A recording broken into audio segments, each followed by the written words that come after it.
নমস্কার বন্ধুরা, রকি কিচেনের তরফ থেকে সকলকে স্বাগত জানাচ্ছি। আবারও একটা নতুন রেসিপি আপনাদের মাঝখানে শেয়ার করতে চলেছি। সেটা হলো মুম্বাইয়ের স্পেশাল রেসিপি চিকেন চাপার। তাহলে চলুন দেখে নেওয়া যাক আজকের রেসিপি। এখানে ওভেনে একটা পাত্র কড়াই বসিয়ে তাতে দিয়ে দিচ্ছি কিছুটা পরিমাণে সাদা তেল। তেলটা গরম হয়ে গেছে, তেলের মধ্যে দিয়ে দিচ্ছি কিছুটা কুচিয়ে রাখা রসুন।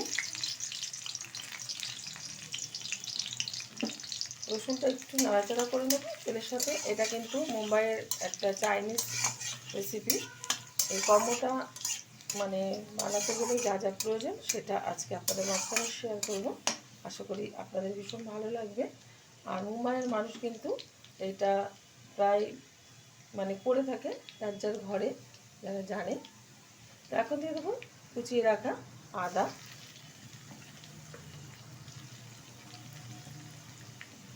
এটা একটু নাড়াচাড়া করে নেব আদা আর রসুনটা।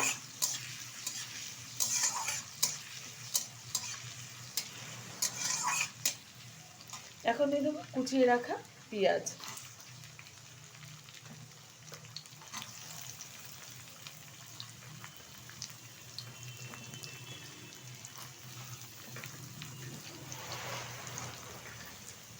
এবার পেঁয়াজটা আমি ভেজে নেব।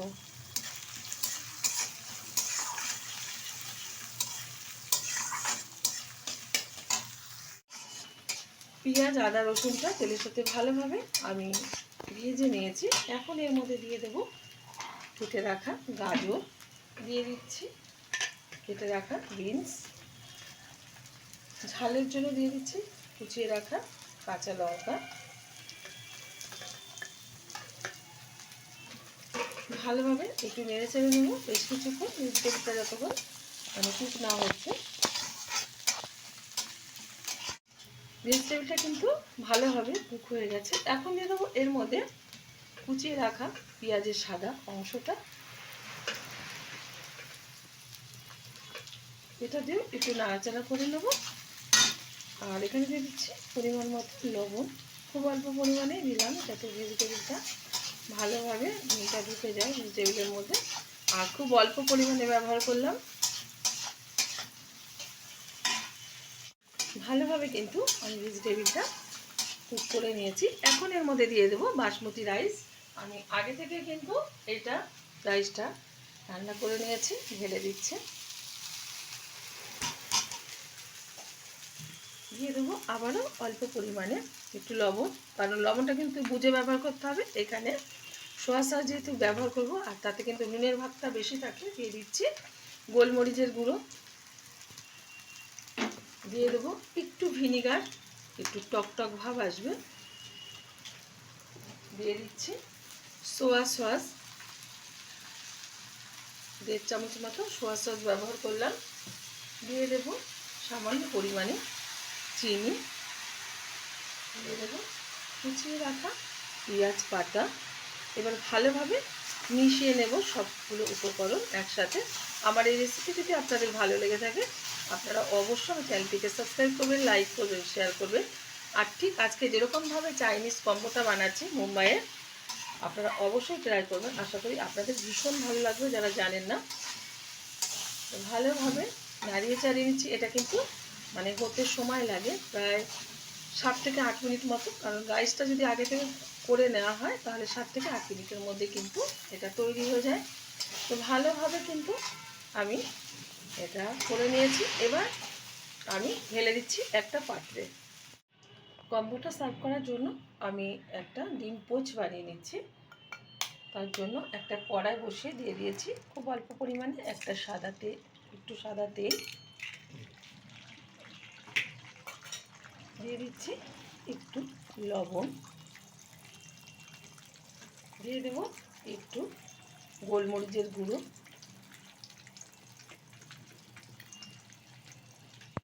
পোস্টটা হয়ে গেছে, তুলে নিচ্ছি একটা পাত্রে। এই কম্বোটা সার্ভ করার জন্য একটা স্পেশাল প্লেটিং করতে হয়, সেটা করে নিচ্ছি। তার জন্য কড়াইতে আবারও দিয়ে দিলাম তেল কিছুটা পরিমাণে। এখন দিয়ে দিচ্ছি কুচিয়ে রাখা রসুন।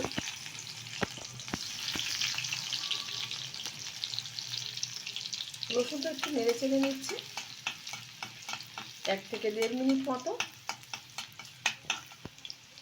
রসুনটা ভালোভাবে ভেজে নিয়েছি। আর এখানে কিন্তু এই যে বোনলেস চিকেন নিয়ে নিয়েছি আর ছোটো ছোটো টুকরো করে নিয়েছি, অনেকটা চিলি চিকেনের মতন। এগুলি আমি এখন দিয়ে দিচ্ছি। এখানে 500 গ্রাম আছে চিকেন। চিকেনটা এবার ভালোভাবে নেড়ে চেড়ে নেব প্রায় 2 থেকে আড়াই মিনিট মতো। 2 থেকে আড়াই মিনিট মতো আমি চিকেনটা নেড়ে চেড়ে নিয়েছি। এখন দিয়ে দেবো এর মধ্যে এই যে লাল লঙ্কা দানা বাদ দিয়ে কিন্তু আমি এটা বেটে নিয়েছি, পেস্ট করে নিয়েছি।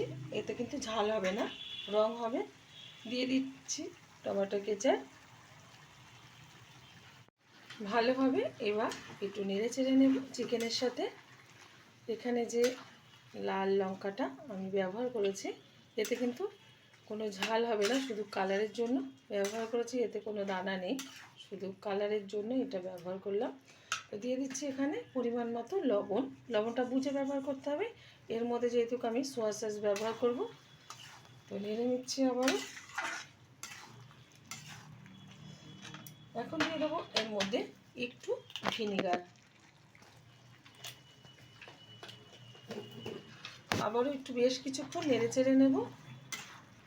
বেশ কিছুক্ষণ আবারও নেড়ে চেড়ে নিয়েছি।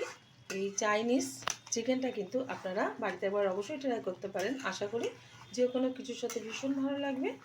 এখন দিয়ে দিচ্ছি এর মধ্যে একটু সোয়া সস। আবারও একটু নেড়ে চেড়ে দিচ্ছি।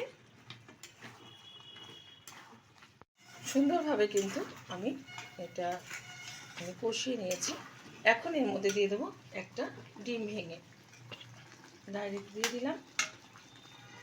ডিমটা কিন্তু দেওয়ার পরে নাড়াচাড়া করা যাবে না, 30 থেকে 35 সেকেন্ড মতো অপেক্ষা করতে হবে, তারপরে নাড়ব। 30 থেকে 35 সেকেন্ড মতো আমি ওয়েট করলাম। তারপরে এরকমভাবে হালকাভাবে একটু নেড়ে দিচ্ছি। আপনারা অনেকেই অনেক চাইনিজ চিকেন বানিয়ে থাকেন, তো এরকমভাবে একবার ট্রাই করবেন। বারবার বলছি, ভীষণ ভালো লাগবে। এবারও আমি 1 থেকে 1.5 মিনিট মতো হাই আছে একটু রান্না করে নেবো। আবারও আমি 1 থেকে 1.5 মিনিট মতো আমি রান্না করে নিলাম হাই আছে। এখন দিয়ে দেবো এর মধ্যে একটু জল, সিদ্ধ হওয়ার মতো দিয়ে দেবো। একটু গোলমরিচের গুঁড়ো।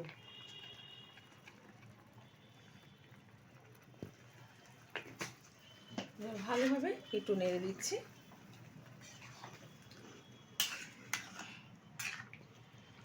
এটা একটু ঘন হওয়ার জন্য দিয়ে দিলাম এখানে খুব সামান্য পরিমাণে একটু কর্নফ্লাওয়ার, আগে থেকে জলে গুলে নিয়েছি।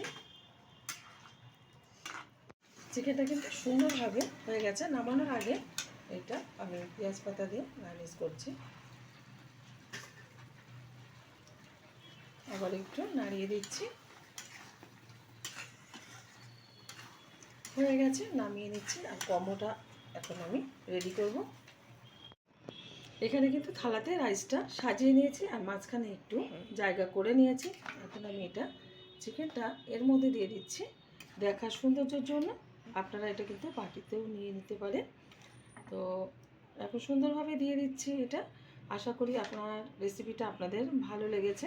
ভালো লাগলে আমার চ্যানেলটিকে সাবস্ক্রাইব করবেন, লাইক করবেন, শেয়ার করবেন। আর দেখার সৌন্দর্যের জন্য দিয়ে দিলাম একটা এখানে যে পোচ। একদম কম্বোটা রেডি। দেখা হবে পরের ভিডিওতে নতুন কোনো রেসিপি নিয়ে। ধন্যবাদ।